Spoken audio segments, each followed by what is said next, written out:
Hi friends, ഇന്നത്തെ recipe എന്ന് പറഞ്ഞാൽ ഓട്സിൻ്റെ ഒരു കേക്കാണ് കേട്ടോ. അപ്പോൾ നമുക്കത് എങ്ങനെയാണ് തയ്യാറാക്കുന്നതെന്ന് നോക്കാം.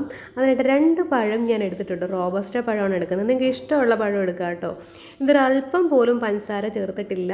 വളരെ ഹെൽത്തി ആയിട്ടുള്ള റെസിപ്പിയാണ്. ഓട്സ് ഒന്നും ഇഷ്ടമല്ലാത്ത കുഞ്ഞുങ്ങൾക്കൊക്കെ ഉണ്ടാക്കി കൊടുക്കാം. അതുപോലെ തന്നെ ഡയറ്റൊക്കെ നോക്കുന്നവർക്ക് പറ്റിയൊരു എന്താ പറയുക, 4 മണിക്കൊക്കെ ചായയോടൊക്കെ കഴിക്കാൻ പറ്റിയൊരു ഐറ്റം, അല്ലെങ്കിൽ ബ്രേക്ക്ഫാസ്റ്റിന് ഉണ്ടാക്കി കഴിക്കാൻ പറ്റും. വളരെ ഹെൽത്തി ആയിട്ടുള്ളൊരു റെസിപ്പിയാണ്. അപ്പോൾ 2 നല്ല പഴുത്ത റോബസ്റ്റ പഴം എടുത്തിട്ട് ഫോർക്ക് വെച്ചിട്ട് ഞാൻ ഒന്ന് ഉടച്ചു കൊടുക്കുന്നുണ്ട് കേട്ടോ. ആദ്യം നമ്മളതാണ് ചെയ്യുന്നത്. ഇതിൻ്റെ അകത്ത് വേണമെന്നുണ്ട് എങ്കിൽ നിങ്ങൾക്ക് ശർക്കര ഉരുക്കിയത് ചേർക്കാം കേട്ടോ. മധുരം വേണം, പഴത്തിന് ആവശ്യത്തിന് മധുരം ഉള്ളത് കാരണം എനിക്ക് അത്ര മധുരം കുറവായിട്ട് തോന്നിയിട്ടില്ല കേട്ടോ. എനിക്കത് ഇഷ്ടപ്പെട്ടിട്ടുണ്ടായിരുന്നു. പിന്നെ മോള് കുറച്ച് ചോക്ലേറ്റിൻ്റെയൊക്കെ സ്പ്രെഡൊക്കെ എടുത്ത് മുകളിലൊക്കെ തേച്ചിട്ടൊക്കെയാണ് അവൾ കഴിച്ചത്.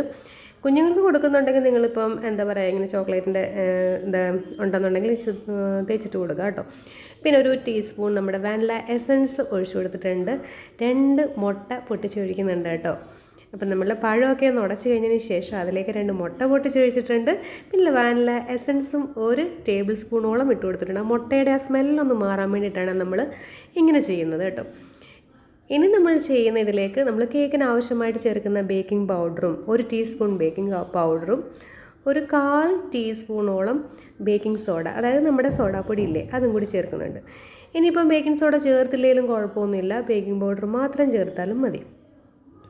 ഇത് നിങ്ങൾ സ്പൂണോ എന്തെങ്കിലും സ്പാറ്റിലോ വെച്ചിട്ട് ഒന്ന് ബീറ്റ് ചെയ്ത് കൊടുക്കുക. ഞാൻ പറഞ്ഞില്ലേ, നമ്മളുടെ ബേക്കിംഗ് പൗഡറാണ് ഞാൻ ചേർത്ത് കൊടുത്തിരിക്കുന്നത്.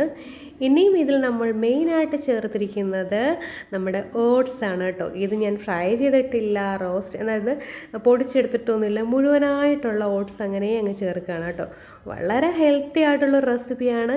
കുട്ടികൾക്കൊക്കെ ഇതേപോലെ ഒരു പീസ് കൊടുത്തു കഴിഞ്ഞാൽ വിശപ്പൊന്നും ഉണ്ടാകത്തില്ല. കുഞ്ഞുങ്ങളൊക്കെ ഓട്സ് കഴിക്കാനൊക്കെ ബുദ്ധിമുട്ടാണെന്നുണ്ടെങ്കിൽ ഇങ്ങനെ ഒരെണ്ണം ഉണ്ടാക്കി കൊടുത്ത് നോക്കൂ. കേക്കാണെന്ന് പറഞ്ഞാൽ അവരങ്ങ് കഴിച്ചോളൂ കേട്ടോ. വളരെ ഹെൽത്തി റെസിപ്പി എന്ന് വെച്ച് കഴിഞ്ഞാൽ നമ്മളിതിൽ പഞ്ചസാരയോ മറ്റു ഷുഗർ ഒന്നും ഇതിൽ ആഡ് ചെയ്യുന്നില്ല, ജാഗ്രി ആഡ് ചെയ്യുന്നില്ല, ഷുഗർ ആഡ് ചെയ്യുന്നില്ല. അതുകൊണ്ട് തന്നെ വളരെ ഹെൽത്തി ആണെന്ന് പറയുന്നത്. പഴത്തിന് ആവശ്യമുള്ള മധുരം ഉണ്ട്, അതുകൊണ്ടിട്ടാണ് കേട്ടോ. നമുക്കിൻ്റെ അത് മധുരം ആഡ് ചെയ്യേണ്ട. അപ്പോൾ അതാണ് നമ്മൾ ഡയറ്റൊക്കെ നോക്കുന്നവർക്ക് പറ്റിയൊരു അടിപൊളി ഐറ്റമാണ് കേട്ടോ. ഒന്ന് ട്രൈ ചെയ്ത് നോക്കിക്കോളൂ. എല്ലാം ഇങ്ങനെ പറയും, ട്രൈ ചെയ്ത് നോക്കിക്കോളൂ. അപ്പം നമ്മൾ ഒരു ബേക്കിംഗ് ട്രേയിലേക്ക് ഒന്ന് ഒഴിക്കാൻ പോവാണ് കേട്ടോ. ഞാൻ നേരത്തെ എല്ലാം ഗ്രീസ് ചെയ്ത് വെച്ചിട്ടുണ്ട്. സംഭവം ഓയിലൊക്കെ തേച്ച് ഗ്രീസ് ചെയ്ത് വെച്ചിട്ടുണ്ട്. ഇതിപ്പോൾ നമ്മൾ ഓവനിലൊന്നും അല്ല ബേക്ക് ചെയ്യുന്നത്. ഞാൻ നേരത്തെ പറഞ്ഞ പോലെ തന്നെ ഒരു അലൂമിനിയത്തിൻ്റെ പാത്രത്തിൽ ഒരു റിങ് ഇറക്കി വെച്ചിട്ടുണ്ട്. അതൊന്ന് ഞാൻ പ്രീ ഹീറ്റ് ചെയ്യാൻ വെച്ചിട്ടുണ്ട്. ഇത് മിക്സ് ചെയ്യുന്ന സമയത്തേക്ക് ഒരു 40 മിനിറ്റിനോളം ഒന്ന് റെഡിയാക്കി ഇട്ടിട്ടുണ്ട് കേട്ടോ. ഒരുപാട് അങ്ങ് കരിഞ്ഞൊന്നും പോകരുത്. നമ്മൾ ഇടയ്ക്കൊന്ന് ചെന്ന് നോക്കണം ഇതെന്തായ അവസ്ഥയെന്ന് കേട്ടോ. കുക്കായിട്ടുണ്ടായിരുന്നു. ഒരു 40 മിനിറ്റ് വേണ്ടി വന്നില്ല, അതിന് മുമ്പ് തന്നെ കുക്കായിട്ടുണ്ടായിരുന്നു കേട്ടോ. നല്ല അടിപൊളി ഒരു റെസിപ്പിയാണ്. റെസിപ്പികളൊക്കെ ഇഷ്ടപ്പെടുന്നുണ്ടെങ്കിൽ ലൈക്ക് ചെയ്യാനും ഷെയർ ചെയ്യാനും മറക്കരുതേ. അപ്പോൾ അതാ ഞാൻ കാണിച്ചു തരാൻ, ഇതേ കണ്ടില്ലേ, ഈ ഒരു രീതിയിലാണ് വരുന്നത്. ഇനി നമ്മൾ കട്ട് ചെയ്ത് ഞാൻ കാണിച്ചു തരാം കേട്ടോ. ഇതേ കണ്ടില്ലേ,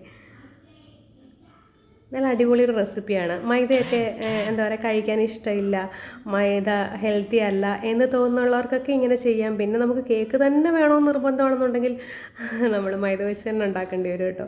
ഇത് ഹെൽത്തി ആയിട്ട് കഴിക്കണമെന്നുണ്ടെങ്കിൽ ഇങ്ങനെയൊക്കെ ചെയ്യേണ്ടി വരും. അപ്പോൾ ഞാൻ കട്ട് ചെയ്ത് കാണിച്ചു തരാം. നല്ലതായിട്ട് കുക്കായിട്ട് വന്നിട്ടുണ്ട്. ചെറിയ ചൂടൊക്കെ ഉണ്ട് കേട്ടോ, എങ്കിലും ഞാനത് കട്ട് ചെയ്യുകയാണ്. അപ്പോൾ റെസിപ്പികൾ ഇഷ്ടപ്പെടുന്നുണ്ടെങ്കിൽ ലൈക്ക് ചെയ്യാനും ഷെയർ ചെയ്യാനും നിങ്ങൾ മറക്കരുത്. ഇതുവരെ ചാനൽ സബ്സ്ക്രൈബ് ചെയ്യാതെയാണ് കാണുന്നതെങ്കിൽ ഒന്ന് സബ്സ്ക്രൈബ് ചെയ്തേക്കണേ. അതിനോടൊപ്പം തന്നെ ബെല്ലൈക്കണും കൂടി ഒന്ന് പ്രസ് ചെയ്തേക്കണേ. എങ്കിൽ മാത്രമേ ഞാനിടുന്ന വീഡിയോസിൻ്റെ നോട്ടിഫിക്കേഷൻ നിങ്ങൾക്ക് കിട്ടുകയുള്ളൂ. അപ്പോൾ നമ്മളുടെ ഓട്സിൻ്റെ കേക്ക് റെഡി ആയിട്ടുണ്ട്. കണ്ടില്ലേ, എല്ലാം ഞാനൊന്ന് കട്ട് ചെയ്ത് വെക്കുന്നുണ്ട്. ഇത് നമുക്ക് ചായയുടെ കൂടെ ഒരു പീസ് കഴിച്ചാൽ മതി കേട്ടോ.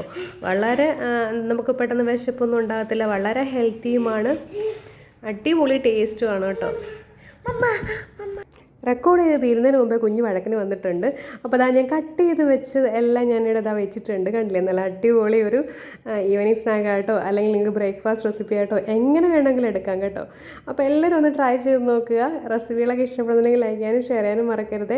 അപ്പോൾ നമ്മളുടെ ഓട്സിൻ്റെ കേക്കൊക്കെ ഇവിടെ റെഡി ആയിട്ടുണ്ട്. കണ്ടില്ലേ, നല്ല അടിപൊളി ടേസ്റ്റി ആയിട്ടുള്ള കേക്കാണ്. കാണുമ്പോൾ തന്നെ നിങ്ങൾക്ക് മനസ്സിലാവും. അപ്പോൾ നെക്സ്റ്റ് റെസിപ്പിയുമായി കാണുമ്പോഴേ bye. Thank you for watching.